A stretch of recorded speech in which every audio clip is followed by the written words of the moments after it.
এই লাল রঙটা আর শানের লাল রঙটার মধ্যে ডিফারেন্স বুঝতে পারছো?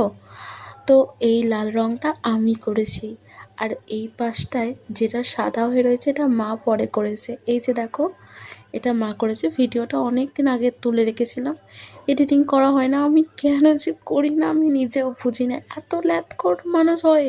এই যে এই গামলা বালতিগুলো দেখতে পাচ্ছ, আগে এগুলোতেই জল ভরে রাখা হতো। আমাদের যখন যা প্রয়োজন এখান থেকে ব্যবহার করতাম। যখন বেসিন, শাওয়ার সব কিছু বসে যায়, দিদামা খুবই খুশি হয়েছে।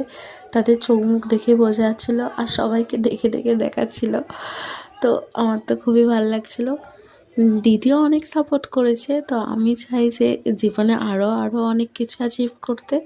আমার জীবনে এখন একটাই লক্ষ্য, মা দিদার ইচ্ছাগুলো পূরণ করা। অবভিয়াসলি আমারও। আর সাপোর্টার হিসেবে দিদি, পরিবার তো আছেই। একদিনে সব হয় না, কিন্তু আমার বিশ্বাস একদিন সব হবেই।